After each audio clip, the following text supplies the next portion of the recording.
Hey Gators and sports fans, get all your Gator talk, news, analysis, and opinions on the Pod Up with Matthews in the Morning podcast.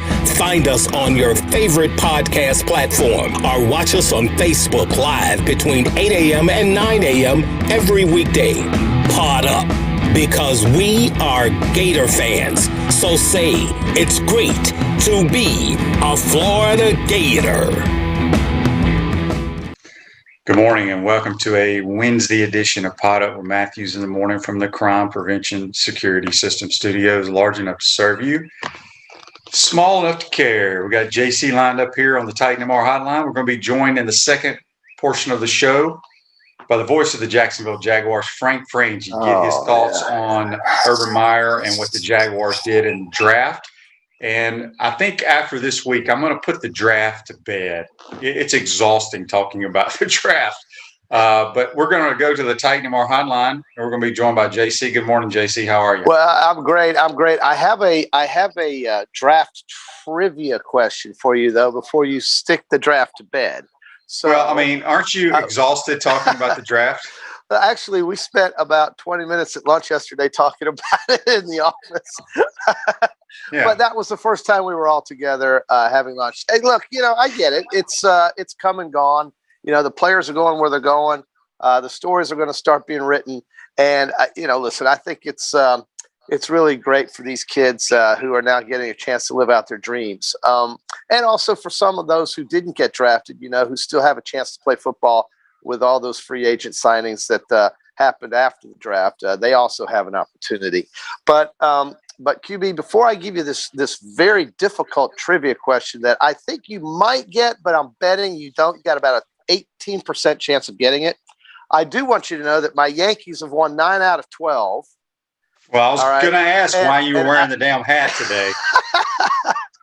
They've won 9 out of 12, and Stanton is actually starting to play like a guy whose finger doesn't hurt and is using his talent in the pinstripes for probably the first time since he's been there. Hopefully he can last the season, but it's doubtful. We'll see.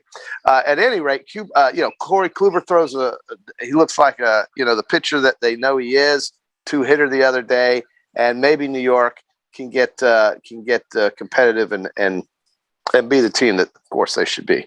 So here's that question, QB, before you get on your big rundown of topics to talk about, because I know how structured and organized you are. The 51 selections over the last 5 drafts,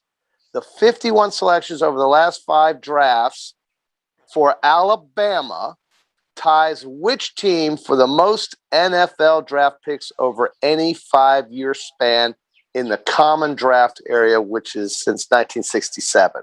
So, okay, repeat the question without all the other ins and outs. Just give me the question. 51 selections. The 51 selections over the last 5 drafts for Alabama. They've had 51. Ohio State is my answer. The answer is Southern Cal. Okay, that's why you weren't going to get it. That's a tough one because I guessed the same exact team, and my second guess was Georgia. But it's Southern California, and this is a school who's had trouble figuring out who they want to be their head coach.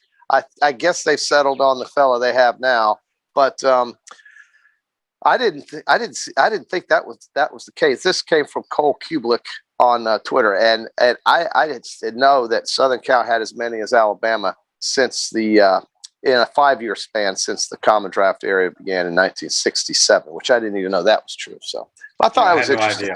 No idea. We got a couple of Facebook Lives here. Rick said, talked about Grant Stewart, Mr. Irrelevant, who went to the Buccaneers, crazy linebacker from Mr. Irrelevant. Played at Houston.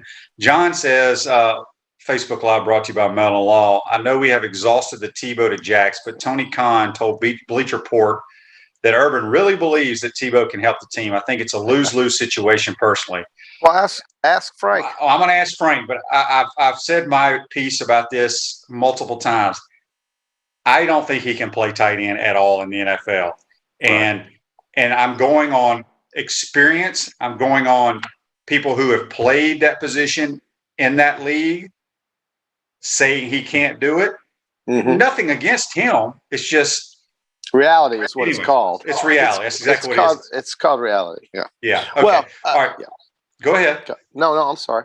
Okay. Well, I'm done talking about that. We're going to talk to Frank about that. I wanted to bring up the news and notes of what happened with the Gators last night.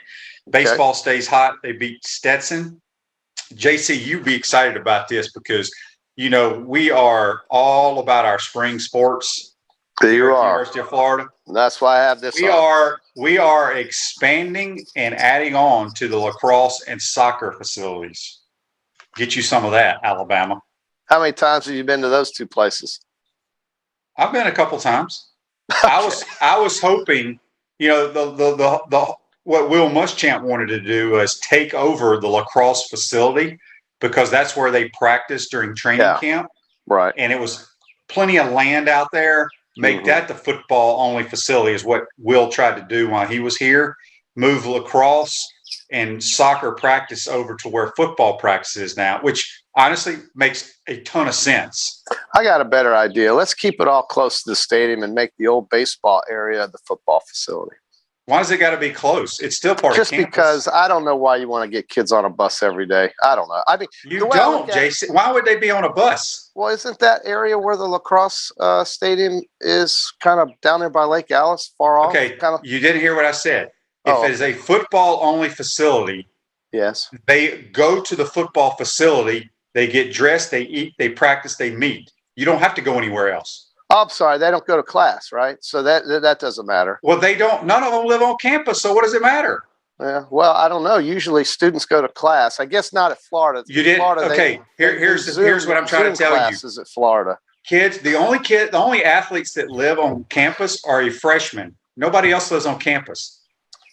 Oh. So having it where it is, it's great that we're building it, but my point is, it would have made more sense to do it back in those days when Will Muschamp wanted to do it. Well, we all know that. Well, we all know that. So it's good that they're adding on there. Did you see the Louisville baseball coach go off on Twitter?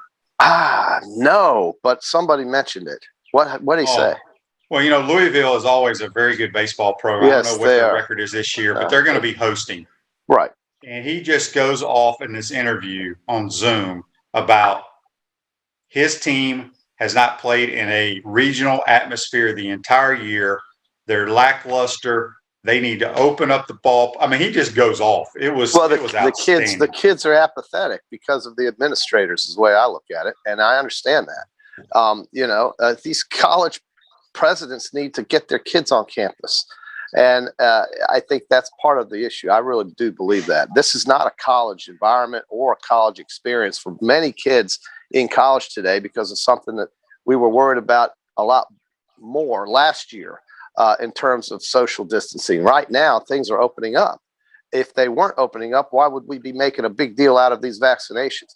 I understand it. I didn't see it, but I can almost tell you why he went crazy. Speaking of baseball, the Gators, that game against Stetson, I think Florida's won something like 15 They've won 11 out of the last 13. I was going to say they've won 15 out of their last 17 at home, according to the Florida. Home. I'm just talking about in general. In general. Yeah. Well, and that's pretty darn good. And here's something interesting. Florida beat Vanderbilt this weekend, was the first time the Commodores had lost 2 games in a row all season. Yeah. Well, Louisville beat them yesterday. And now the Commodores have lost 3 in a row. So I would still count them in as a top 8 seed. I wouldn't worry about it. No question about it. No question. And then, I mean, Florida's getting closer. Every team seems to have, there's a 3, 4, 5 game span during the year where they just kind of fall flat. But this is the time, like we talked about this on Monday, this is the time of year, whereas March is in basketball, May is in baseball. And it's obviously why. The regular season is coming to an end eventually here, and we're going to get into the postseason, and that's really what makes baseball season special, in my opinion. I love the regular season because it's their ball games, but the postseason is where you determine who wins and loses, just like in basketball or any sport. So I think May is a big month, and looks like the weather's cooperating with us here, and I hope that we get some really exciting games here soon. Yeah, baseball's got 3 more SEC series left and the season's over. Yeah, 3 weeks. That's it. Softball has their last series of the year this weekend at home. They're about 2 weeks ahead of baseball. Yeah, they're usually about 2 weeks ahead. JC, did you see, as we're speaking with JC on the Titan tomorrow hotline, we'll be joined by Frank Frangie, voice of the Jaguars, here momentarily. Okay. The championship for the 2020 college football playoff, the odds to win. Have you seen that? Where'd you come up with those? Where'd those come up? I just made them up this morning. They were on Twitter. What I like to do is when I wake up, I don't ever tweet anything. I just look for some nuggets or what have you. So obviously Alabama's your favorite at plus 300. Clemson's at plus 400. Ohio State's plus 700. OU at 800. The Georgia Bulldogs come in at plus 1,000. And then you got A&M, Florida, and Notre Dame all at plus 2,500. Wow, A&M is a very interesting team to me because in the West, because of Jimbo is slowly creeping up, I think, that program, meaning I think they're recruiting better, and I think they'll get some really, really stud players than they have been. He's a great recruiter. We all know this. That is the toughest division in college football. There is no arguing that. And I think that Alabama is the team that, even though it's sexy to say that Alabama would be your favorite now, there are just so many questions offensively that team's going to have to address with all of those superstars that left that team. And I think that goes for Clemson and Ohio State as well. But so I think there is some sort of a balance, but it's too hard. I think it's somewhat unlikely that I would think Alabama with Bryce Young at quarterback, not knowing anything about how well he's going to do, would eventually win the SEC and win the national championship. And it's hard to predict who would, really. But if you look at teams on the upswing, I think Texas A&M is one you better watch out for over there in the West, because I think they're getting some really good players. Yep. Are you tired of living with chronic joint pain? There are new breakthrough treatments at QC Kinetics here in North Central Florida that not only alleviate your pain, they speed up the healing process. Schedule your free consultation at QC Kinetics, 352-400-4550. I know a lot of people that watch our show are in pain, so check them out. JC, I gave a nugget yesterday, and I saw the tweet. I meant to screenshot it, but here's what it was about. What year was it when it was Joe Burrow's senior year, and when they went to Tuscaloosa and beat Alabama? What was it, like 48-40 or something? Remember that game? Yeah, they won by, I think they won by 7 or 6. Okay, but it was a shootout. It was. Do you know that every skill player on offense, every wide receiver that started, every running back, and every quarterback for Alabama's offense and LSU's offense was a first round draft pick? I think it was confirmed on last week when Chase and Jones and I'm telling Harris. You it was. I mean, I it just was think unbelievable. That's a phenomenal. But I mean, those teams have really had the luck of the. They've really been impressive. I mean, the argument that I hear people try to have is who was better, 19 LSU team or 20s Alabama team. You can make arguments for both, obviously. I do think what Mac Jones did, though, and what Joe Burrow did are as rare as you'll find, and probably won't happen anytime soon in college football in terms of quarterback rating, completion percentage, and numbers like that. So, the statistics for those two players that we saw in successive years, to me, will not be replicated in who knows how long. It'll be a long time. Probably not. Yeah. We had somebody on Facebook Live. I can't find it now, but they asked, did I see the rankings of the 2022 college quarterbacks? I did not. I know there's some site that ranks every starting quarterback in Division I football. I did not see it. So if they want to give us some information on that, I'd love to hear help about us out with that. No. No. Go ahead. And I was also talking to a Florida fan at a Mexican restaurant.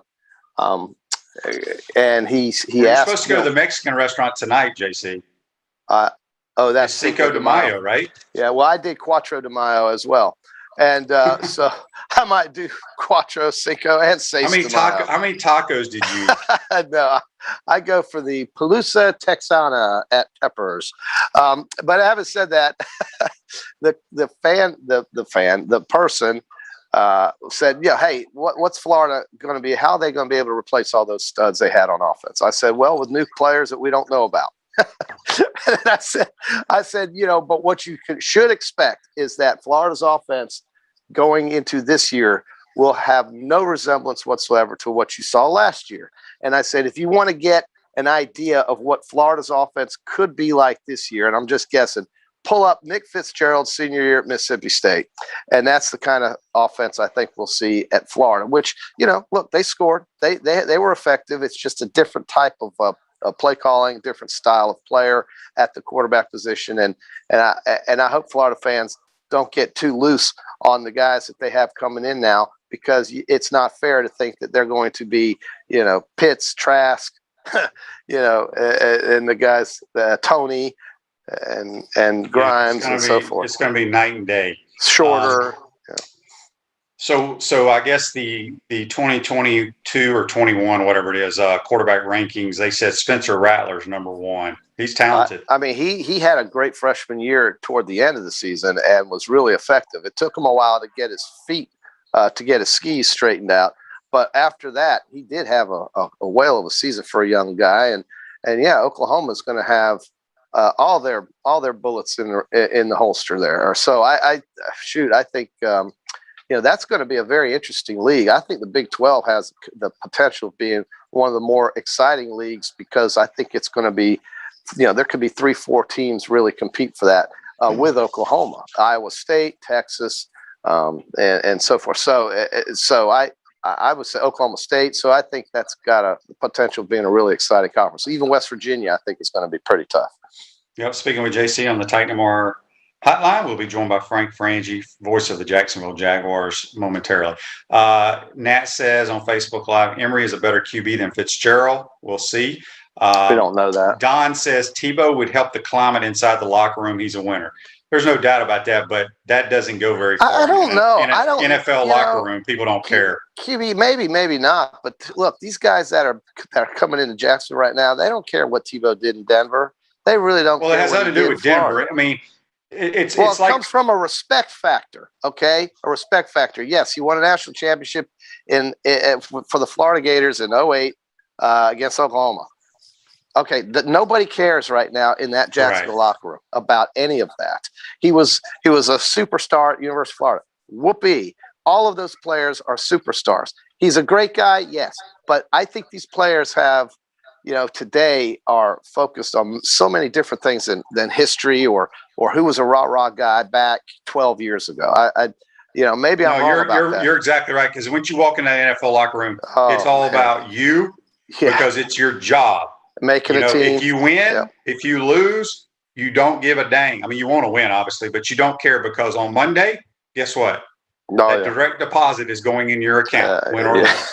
That's all they care about. Well, that's their career. It's a business. It's a business. Refresh your vehicle and your brand with the vehicle wrap from Wrap Spot. Measure lucky month at Wrap Spot. Mention promo code Shane and receive 13% off your vehicle wrap. Speaking with JC on the Titan MR hotline, you can send us a text on the Titan MR text line as well. Did that direct deposit for Monday night happen on Tuesday if you played on Monday night? You know what? I don't think they had direct deposit when I was playing. You actually got a physical check on.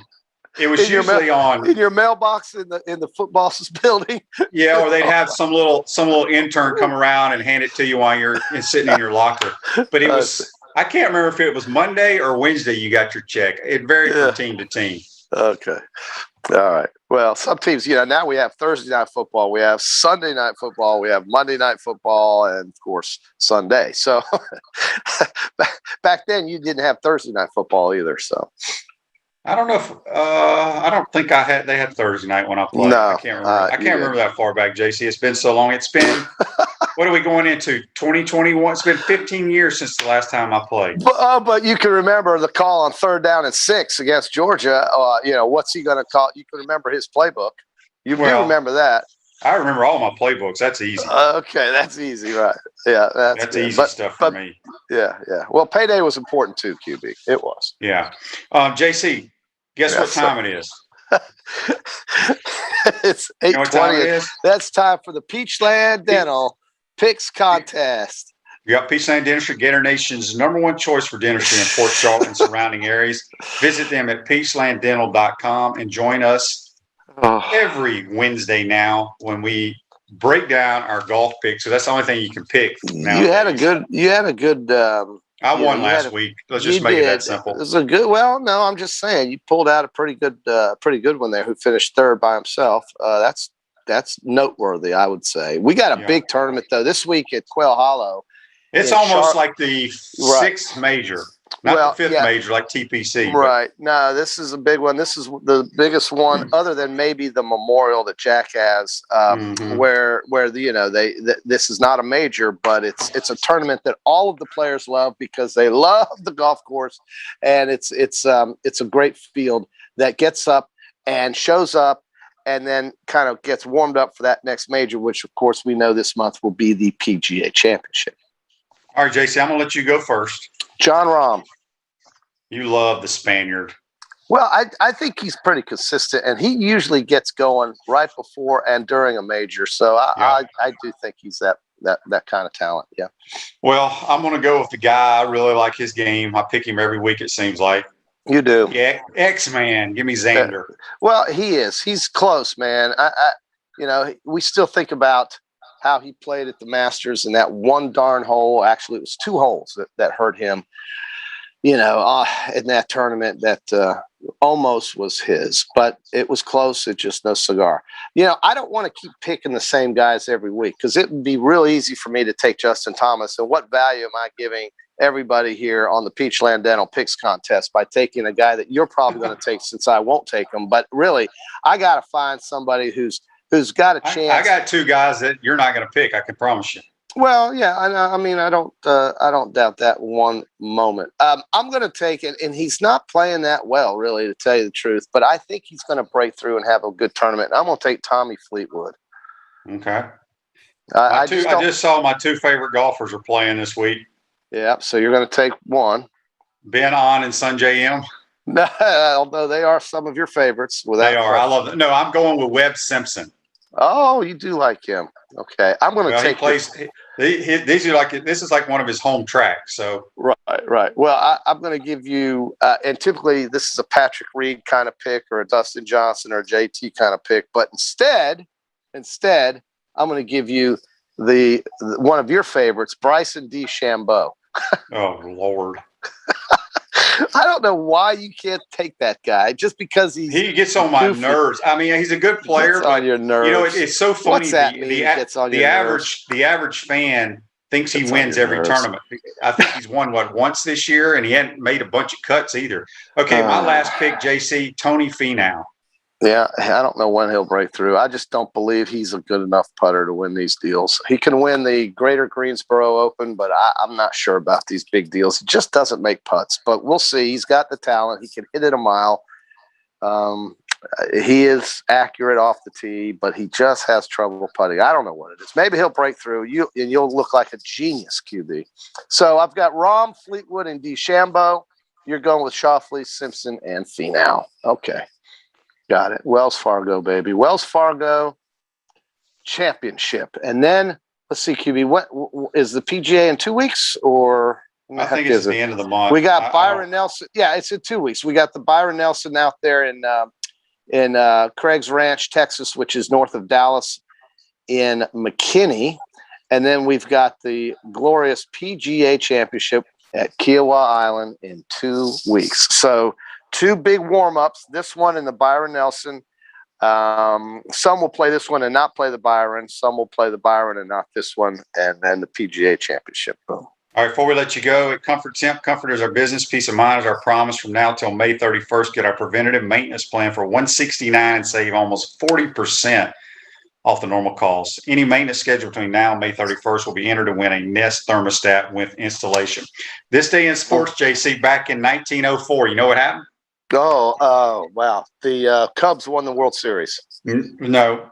Some guy named Cy Young pitches the first perfect game in modern baseball as the Boston Americans, which you probably rooted for, beat the Philadelphia Athletics 3-0. My mother did root for the Philadelphia Athletics, though. She would go to Connie Mack Stadium and watch them.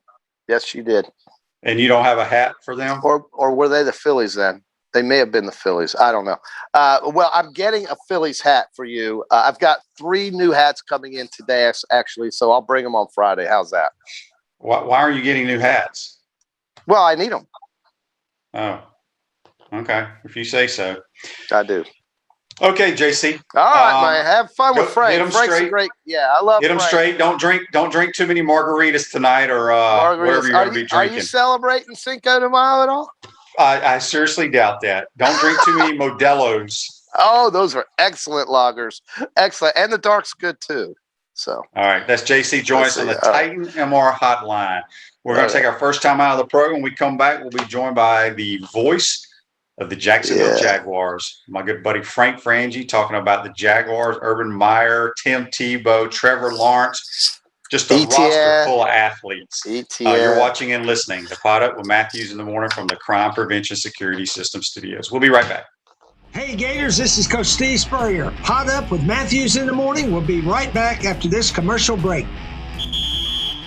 We want to take this moment to thank all our sponsors who keep the show going and pay the bills. Our gridiron sponsors are Crime Prevention Security Systems, large enough to serve you, small enough to care. Titan MRI, Gainesville's only locally owned and operated MRI facility. Meldon Law, where you matter most. Peachland Dental, Gator Nation's first choice for dentistry in Port Charlotte. Comfort Temp, comfort is our business, peace of mind is our promise. G-Tech Sport, keep your athletes in the game with G-Tech Sport. Celebration Point Town Center, Center State Bank, Chris Doring Mortgage. Some of our touchdown sponsors are Campus USA Credit Union, Adams Rib Company, Doreen Wiebe Realtor Caldwell Banker, M.M. Parish, Gator Dominoes, Celebrate Primary Care, Gator Bait Media, Route Spot, Okido America, Gators Dockside, Style Cuts, Ironwood Golf Course, TV Financial, Meadowbrook Golf Course, Darshakow Insurance. If you are interested in promoting your business on the show, visit podupwithshane.com and click the Advertise button. Again, thank you to all the great businesses that support the show. If you like what we are doing here, make sure to follow us and support the businesses that support us.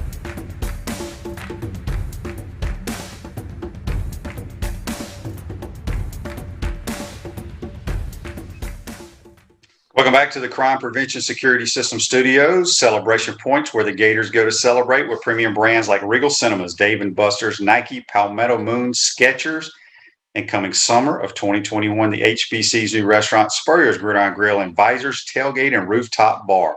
We will see you at Celebration Point, where the Gators go to celebrate. We're now going to go to the Titan MR hotline, and we're going to be joined by the voice of the Jacksonville Jaguars, also has his own show, the Frank Frangie Show on 1010XL up in Jacks. Good morning, Frank. How are you, my man? Hey, I'm doing well, man. How's everything in Gainesville? By the way, I just drove through Gainesville. I like it, not seeing Celebration Point. It's like a new city. They've spawned a city in Gainesville since the last time I've been there. It's cool. Beautiful over there. Yeah, and you wait till you see the HBC's restaurant, Frank. It's one of the nicest establishments I've ever walked in. It's a restaurant / museum. You know, They got the shoe he kicked the field goal with. They got the Heisman. They got every visor he ever wore. He's got plays drawn up, the wallpaper in the bathroom of some of his favorite plays. It's just they've done a tremendous job, and I can't wait for it to open up. And I'm sure he'll take care of the media boys. You know what? And I would expect that. I know he will. So I can't wait to get over there. It'll be a lot of fun. All right, Frank. So let's talk Jaguars. Obviously, that's why we brought you on with the draft. We've known for months that Trevor Lawrence was going to be the first pick. You've seen a lot of football. We've seen the Peyton Mannings, the Andrew Lucks come out. I feel like Trevor Lawrence is in that same group of those guys ready to play at a high level right away. Your thoughts on Trevor? I mean, you're exactly right. 2 or 3 things. Number one, he's got all the hardware, Shane. He's 6'6". He's got the great arm. He's accurate. His fundamentals are great. You would know that better than me, but he certainly looks pretty thrown. And he's very athletic. With today's quarterbacks, with all the RPO and whatnot, they got to be able to run a little bit. So he's got all that. You know, what makes him special, though, is the great quarterbacks I've seen. And the world doesn't end if it goes badly for them. And he's that guy. He's got a really slow heartbeat. He's just a calm, laid-back guy. I think he's going to be really good. Now, look, everybody and their brother says he's going to be great. There's no dissenting opinions. Well, sometimes people are wrong. But I don't think so, man. I think he's a really good player. And he did all the right things when he got here. He embraced Jacksonville. You've been here enough, Shane. This is a laid back city. This isn't like other NFL cities. It's laid back. It's a blue collar city. I think he's going to fit here great. I think people can't wait to see him get here. He's already here. He's looking for a house. He might have bought a house by now. He's moving here like right away. And I think people are excited about Trevor Lawrence for sure. He's ready to take some of your money on the golf course, Frank. And that's easy money, bro. Okay, he's got a lot already. That's easy money. You know that. Easy money. Yeah. All right. So the second pick, they take Travis Etienne, which the so-called experts now say you should not take a running back in the first round. Whether that's true or not, I love the guy. I know it's a bad comparison because he hasn't played in the league, but he reminds me of Alvin Kamara from the Saints. The things he can do out of the backfield. And I did hear a quote about Urban after the draft. He'll be a third down guy. I think he may initially be a third down guy, but I think he can be an every down guy. Yeah. Urban really wanted Kadarius Toney. He made no bones about that. He said he was heartbroken when a pick went. The pick he was talking about was Kadarius Toney. That broke his heart. You've watched him coach, Shane. I think you're going to see Travis Etienne in a lot of situations. I think James Robinson, when the first game starts in September, and I read out the starting lineups, I think James Robinson is going to be their running back. But I think Travis Etienne, I agree with you. He's going to be a weapon. I think they're going to play him in the slot some and run some jet sweeps. I think they're going to line him up at wide receiver to wide receiver screens. I think he's going to be the third down back. I think he's also going to be the backup. I think he slides ahead of Carlos Hyde now. So it's James Robinson, then Travis, then Carlos Hyde. Urban wants a weapon. He was infatuated with Percy Harvin all those years. He really wanted Kadarius Toney. He wants that guy that's got some hybrid in him. I agree with you. I think the comp to Kamara is a good one. I think ultimately Travis Etienne will be the starting running back as Kamara has become. Remember, he played behind Ingram and he did all that gadgety stuff when he was behind Mark Ingram, and then he became their guy. I see something similar here. Ingram and Kamara, James Robinson and Etienne, but he's fast. Shane, they got faster in the draft. It was a slow team. Urban's teams have been fast, Florida and Ohio State. And I think that's one of the things that stood out about it. And he's at the head of that class. He can really run. Yeah. They take Tyson Campbell out of Georgia. What are your thoughts about that pick? He can run. I probably wouldn't have done that. I probably would have gone Christian Barmore because he was still on the board. I think they needed a 3 technique. But they got to get faster, Shane. Travis Etienne can run. Tyson Campbell can run. Cisco, the safety they got, his safeties go. He has 12 interceptions in 2 years, can really run. I think, and in this day and age in the NFL, you start 3 cornerbacks. Even though your depth chart says 2 and a nickel, you start all 3 guys. I think C.J. Henderson, Shaquille Griffin, who they got in free agency, and now Tyson. If everything goes perfectly, that will be the plan. They can all run. Tyson Campbell's 6'1", got 195 pounds. He's built kind of like C.J. He's not a little guy. We'll see. So I probably wouldn't have gone there. I'd have gone deep tackle there because Barmore was still on the board. He went to the Patriots a few picks later, and the Patriots went up to get him. But I think Campbell he's trying to make the team faster. I think that's what he did. We're speaking with Frank Frangie on the Titan MR hotline. You can follow Frank on Twitter at Frank_Frangie. We got a Facebook Live question here for you from Dan, brought to you by Meldon Law. Frank, what did the Jags do to address the O-line situation? The biggest thing, the one guy they took was Walker Little. Walker Little's an interesting story, Shane. He was a 5-star, big, 6'7", 320, built kind of like Baselli. He was a 5-star 2 years ago that went to Stanford. It was all Pac-12. He's a true left tackle. The other left tackle was a taller, more angular, kind of athletic. He's that guy. Then he got hurt at the end of the year, at the end of the 19th season. Still made all Pac-12. Last year opted out, so he hadn't played in a while. And so he's got a chance to be a very good player, but he hadn't played football in a long time.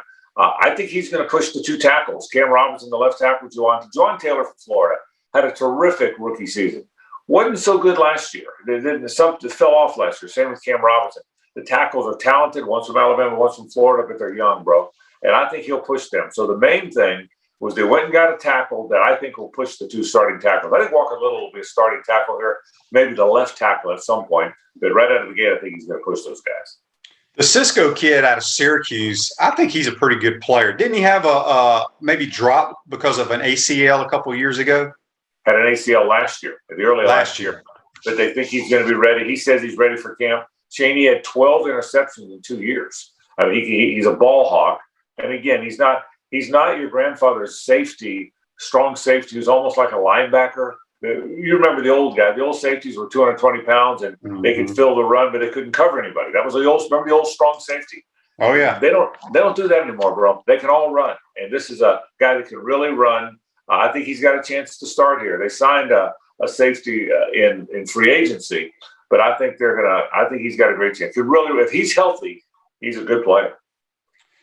One of the most intriguing picks, and I don't think the Gator Nation remembers this guy, but a guy named Jordan Smith started his career at Florida, got caught up in that credit card deal back when McElwain was here, goes to junior college, and then I think he came out of UAB.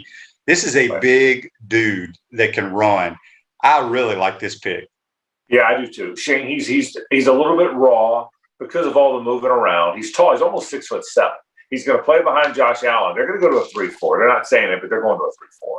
And he's going to be the outside backer who plays behind Josh Allen. He's probably more effective in nickel when the outside guys have their hand on the ground. He's a little bit raw. He's a little bit one-dimensional. But I agree with you. He could be the upside for Jordan Smith is really high. Haven't seen a lot of him. I think what you'll see is when he gets here, he'll be a situational guy. They'll use him as probably their third and in nickel.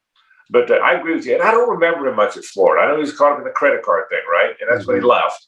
And the thing that Jordan Scarlett and all those guys were in. But I don't remember. You probably remember more about him. I honestly don't remember him. When I saw the draft pick, saw his size and how he kind of performed, you never know if it's going to translate to the next level. But it could be one of those sleeper type late picks that guy turns into a pretty dang good player. And in time, I think he will. They think in time he's got a chance to be. Look, they needed some edge help. Look, he was 1-15. They weren't a quarterback away from being really good. They were a lot of players away from being really good. So I think down the road he helps. Dylan Moses, Jags signed him as an undrafted free agent, had a tremendous career at Alabama, obviously had a bunch of injuries. What are the coaching staff? Do they think this guy could turn into a pretty good NFL player for him?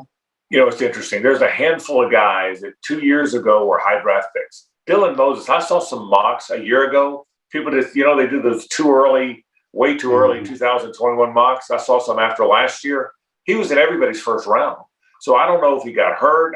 You probably followed him closer than I did, Shane. Yeah, he's an inside linebacker type. He's probably more run stuffer than he is 3-down guy. But I think he's a guy that could probably help him. More and more anymore, the undrafted guys don't make it. So it's a long shot. The undrafted guys got to play core 4 special teams. They got to play all 4 of them. They paid him a little bit. So when you get an undrafted guy that got paid a little bit, that means they think he's got a chance to make it, but it's harder and harder to make. But yeah, inside linebacker, tough guy that play the run a little bit. I think that's probably backs up Miles Jack early on. Got a chance, outside chance, I think. Shane, but a chance. So realistically, Frank, I mean, you saw this team. You've seen them the last couple of years. Obviously, there's so much excitement with Urban being the coach with Trevor Lawrence. How many games do you think the Jags can win next year? Yeah, that's a great question. It's interesting. Peyton Manning won 3 games his rookie year and set the rookie record for interceptions with 28. And he's one of the great players. He tells everybody that, by the way. He's hoping the next rookie will come and break his record. He said that to Kyle Trask and Trevor and all these guys. But he won 3 games. The Colts with Andrew Luck went from 2 wins to 11 in their first year. Now, they probably had a better team than a team that won 2 games, but they made a big jump.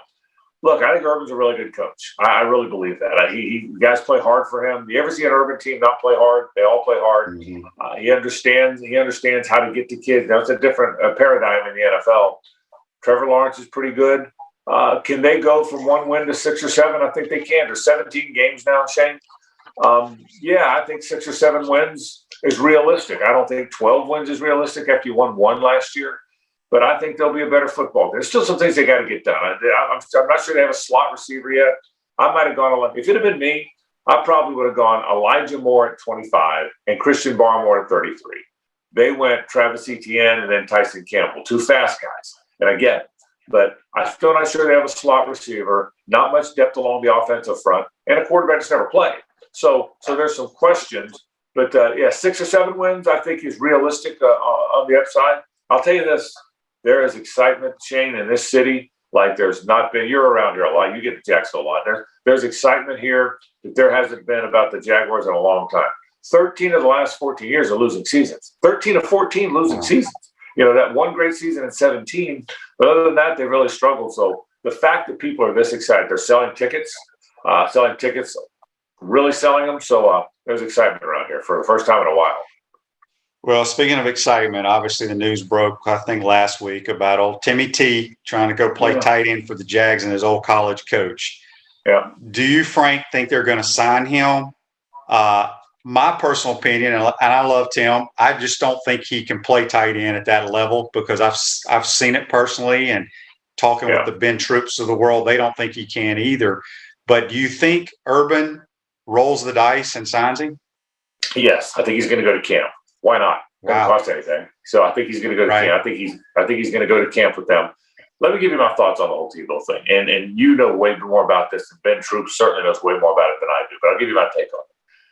The way the NFL has changed it's a different league than it was 10 years ago. It's way different league when you played in it, Shane. All this RPO, and there's more of a horizontal element to the NFL. College and pro have never been closer in terms of how they play. I think what Taysom Hill does, some wildcats, some gadgety stuff, some stuff they tried to do with Trey Burton a little bit early on in his career. I think 25-year-old Tim Tebow would be a great fit. Whether he could play tight end, H-back, run some wildcat with him, the stuff that Taysom Hill does. I think a 25-year-old Tim Tebow would fit this league perfectly. My question is, how will a 34-year-old Tim Tebow fit it? That's what I don't know. Now, look, if anybody's in shape, it's him, Shane. But can a 34-year-old man, even him, who's a workout fanatic, I just saw him, he looks great. But even him, can he, at 34 years old, having never played the position? That NFL is a pretty good league, by the way. Can he do it in the NFL? I don't know. But hey, why not? Well, I mean, he wants to do it. He and Urban are very close. Go out there to camp. Doesn't cost you very much. By the way, if he does make it, by the way, now tight ends can wear number 15. All the rules have changed. You can wear whatever number you want now. So let's assume he does make it, 16 throwing to 15. They'll sell enough in jerseys to pay for that salary. So I think it's worth trying. I think, do I think it'll work out 50-50? Do I think he'll be on the team? Maybe not even 50-50. Maybe it's a long shot. But why not go to camp? Why not go to camp and have some fun with it? Yeah, I mean, I see that. I have a hard time seeing Tebow put his hand on the ground blocking Aaron Donald. You know what I mean? Well, and that's the question. Well, 34-year-old Tebow. Yeah, 34-year-old. And yeah, he's big. He's big, strong, in shape, all that. Yeah. But every tight end in the NFL is big, strong, and in shape. And I think it'll be a great story. Now, if he does wear 15 and makes the roster, is Gardner Minshew still on the roster? Gardner's on the Minshew, and he is 15. I can't imagine Gardner's going to be here. I think, and that's no knock on him, Gardner Minshew deserves a chance to go play. I think Gardner Minshew would be a better backup somewhere else where he hasn't been a backup before. Remember, all the mania here, man, as crazy as it was, and then it went away. I think, in my opinion, he's still on the roster. It's in Gardner Minshew's best interest to not be on the team. Now, if he is and he's the backup, he beats out C.J. Beathard and it's a backup, so be it. But I'd be a little surprised. I think, and look, I think Gardner can, Trevor Lawrence is the quarterback here for a long time. But can Gardner go back up someone and have a chance to play if somebody gets hurt or maybe even fight for a job? I think he's earned a chance to get another crack at that. So I think he will somewhere. That'd be my guess. So this staff went out and signed C.J. Beathard from the 49ers. What was his contract like? Do you know? I don't, but it's not much. It's not going to cost much. They went and signed it. They talked to Alex Smith. You probably know that. Urban, they brought Alex in here. Urban's really close to him from the days in Utah. Would have loved to have him mentor Trevor Lawrence. He's a good person. He knows the league. He and the personality. He and Trevor's personality, Shane, are very similar. They would have loved to have had Alex come in here. Again, they flew him to Jacksonville. He looked around. He just didn't want to do it. My guess is all that work. You saw the E60. We all saw the knee injury. It was awful. I can't believe. I'm guessing now. I don't know this. I can't believe Alex Smith put in all that work to go be a backup. He put in all that work to try and play one more time, and he did. And now Urban also said some of the medical people, he had some concerns. So I don't even know if he got cleared to play here. Might not have gotten cleared. But, I think CJ's a guy they're familiar with. They want someone, with a young quarterback, you don't want to bring in a guy that expects to start. I even saw a little bit of that in Miami last year. Fitzy was playing pretty well, but they wanted to play Tua. He was their 5th overall pick. You're gonna play the 5th overall pick. And I thought there was some friction. Even Ryan Fitzpatrick was such a good guy. You could sense the friction there. You saw it. We all saw it. You can't have that. The guy that comes here to back up Trevor Lawrence has to understand his role. You're the backup. Trevor's the star. How do you support the cause? Understanding all that. And my guess is C.J. Beathard's in line with all that. Yep. We're speaking with Frank Frangie. A few more minutes with Frank. You can follow him on Twitter at Frank_Frangie. Speaking here on the Titan Tomorrow Hotline. I want to get your thoughts on Trask going to Tampa. I think it's a great situation. I think everybody does. And then I want to get your thoughts on, a lot of the Gator Nation was upset with Trayvon Grimes not being drafted. But I thought it was interesting that and maybe the Jags did call him. Urban was his coach that recruited him, and he played at Ohio State. Do you have any idea if the Jags were interested in Trey Grimes? I have no idea. And I'll ask, I haven't had a chance to ask that question. I will ask that question. Usually when a guy goes undrafted, there's a reason. I really wonder how fast he is. Now, look, everybody ran well at the hand-timed pro days, but that's not like the combine, Shane. You know that. I wonder if he should have come back, by the way. Because Kadarius Toney comes out a year ago. He's what, 5th round at best? Doesn't know how to play receiver, gadget guy. He came back 1 year and got himself into the 1st round. Grimes, in retrospect, should have come back. I don't know how fast he is. He's certainly a high point guy. He can go up and get it. There's a lot of those guys now, though. You got to run in this day and age. And I wonder if he's not fast. And I don't know this. You probably know better than I do. I wonder if he's fast enough. Good player. But the other thing, too, is he's a good player at Florida. Never took over a game. Kyle Pitts took over games. Tony took over games. They just took the game over. I thought the guys the year before, I thought Freddie Swain took the game over here and there. I don't know that I ever saw Grimes do that. He looks the part now. 6'4", looks great in that uniform, got good hands. Made some big plays. The ball in the corner of the end zone against Georgia, out jumping Patrick Surtain in the championship game against Alabama. I remember the big plays, but I don't know if he's a fast guy. So that would be. And I don't know. I'll ask about the Jags whether they had interest. I don't know. As for Trask, you riddle me this. You know this better than I do. Why was everyone down on Kyle Trask? They say he's not mobile, but I watched him move in the pocket. He moved around plenty in the pocket. He always had a great pocket sense. He's got a good arm. It may not be John Elway's rifle arm. I thought he'd go in the late 1st, middle 2nd. He went late 2nd. I think he's going to be a terrific player. Obviously, like you said, the right place. He'll be under Brady. He'll be under Arians. They really like him there. Everyone says Kyle Trask went because everyone that talks about him says, well, he's persevered and he didn't transfer. And it shows what a good kid he is. Well, that's all fine. He's also pretty good. He threw for 4,300 yards. Before that championship game when he had no receivers, he had 43 touchdowns and 5 interceptions. 43 and 5 against all SEC competition. How in the world was he not more highly regarded? That shocked. Did it shock you? It did me. Yeah, a little bit. He doesn't have great feet, but as you said, he does move in the pocket well. And I think I don't know if he'll ever be a starter in the NFL, and I don't really care. I know he's going to be a guy that's going to last maybe longer than I did because he's a great teammate. He does have talent. He's a big dude. He can take the beating. So we'll see, and I've told people he may not end up being the guy that replaces Brady. You never know. They may trade him somewhere, but he's a guy that will last a long time. And I'll tell you what, Shane, a lot of people think he may not ever start. I don't see that. He's not Patrick Mahomes, but he darn sure could be Kirk Cousins or Andy Dalton or a super smart guy that plays for a long time in the league. I'd be surprised if at some point, I bet he starts for a team somewhere. Before we let you go, I know you're a baseball guy. I want to get your thoughts on Gator baseball. They're pretty hot right now. Do you think they can jump into one of those top 8 seeds, Frank? Well, that's the thing. They're 10th now in Baseball America. Sully did something ingenious, and you guys have probably talked about it. Ingenious. He's got 2 big-time pitchers, and Tommy Mace and Jack Leftwich. You got 2. You play 3 games on the weekends, okay? You got 2 pitchers. And Hunter Barco's terrific, by the way, the second-year player from over here in Jacksonville. But he's got 2 real studs in Mace and Leftwich, plus his starter, Barco. He's found a way, by moving Leftwich to the bullpen. Have you noticed this, Shane? He's found a way to get Leftwich in 2 of those 3 games. Yeah. So now Mace and Leftwich pitch in all 3 games. That is genius. So they start Alamon. They get to Leftwich at some point on Friday, okay, some point. Mace pitches Saturday. Barco starts on Sunday. They'll go back to Leftwich. So he's found a way to take his 2 horses, Mace and Leftwich, and use those 2 guys in all 3 games. So They're playing well right now. Yeah, I think they're going to get they're certainly going to get a regional. Can they get a national seed and get a super? We'll see.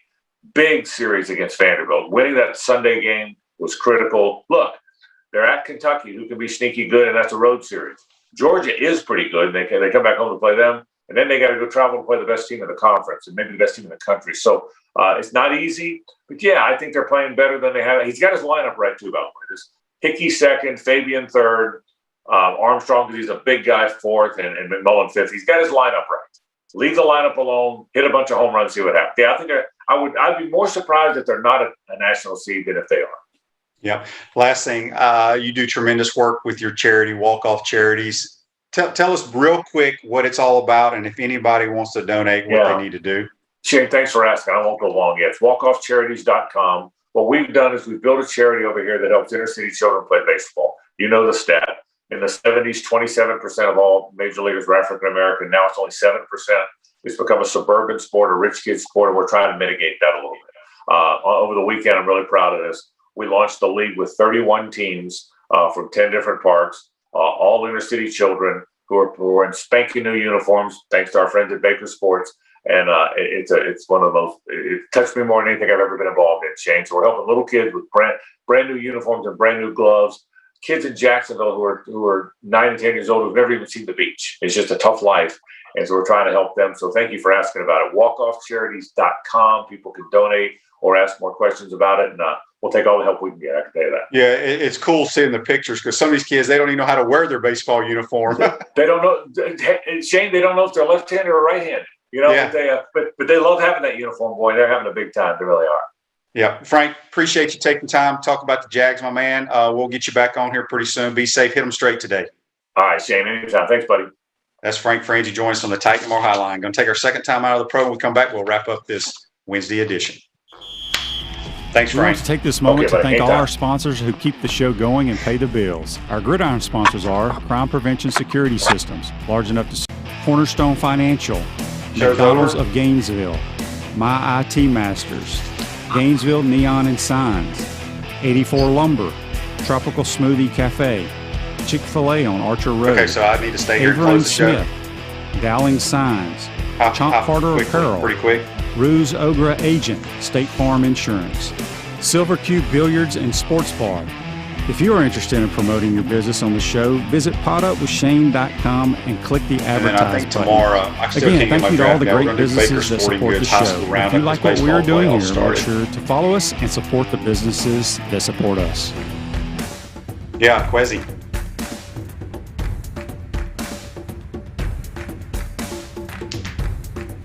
We've already had him on, though.